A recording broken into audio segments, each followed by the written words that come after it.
വളരെ ഗൗരവമുള്ള ഒരു വിഷയം നിങ്ങളെ അറിയിക്കുക എന്നുള്ളതാണ് ഇന്നത്തെ എപ്പിസോഡ് കൊണ്ട് ഞങ്ങൾ ഉദ്ദേശിക്കുന്നത്. നമ്മുടെ കേരളത്തിൽ സൈബർ തട്ടിപ്പ് വളരെ വ്യാപകമാവുകയാണ്. കഴിഞ്ഞ പല ദിവസങ്ങളിലായി KSEBയുടെ പേരിലും അതുപോലെ ബാങ്ക് സൈറ്റുകളുടെ പേരിലും പല വ്യാജ സന്ദേശങ്ങളും നിരവധി ആളുകൾക്ക് കിട്ടിക്കൊണ്ടിരിക്കുകയാണ്. ചിലരൊക്കെ അബദ്ധവശാൽ ഈ തട്ടിപ്പിൽ വീണു പോവുകയും ചെയ്തിട്ടുണ്ട്.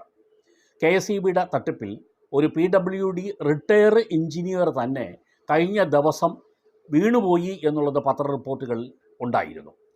അപ്പോൾ ഇന്ന് സംസ്ഥാന സർക്കാർ തന്നെ ഇതിനെതിരെ വ്യാപകമായ ഒരു പ്രചരണ പരിപാടിയും ആരംഭിച്ചിട്ടുണ്ട്. KSEBയിൽ നിങ്ങൾക്ക് കുടിശ്ശികയുണ്ടെന്നും ആ കുടിശ്ശിക തീർത്തില്ലെങ്കിൽ ഇന്ന് തന്നെ നിങ്ങളുടെ വൈദ്യുതി ബന്ധം കട്ട് ചെയ്യുമെന്നും കാണിച്ചുകൊണ്ടാണ് മെസ്സേജ്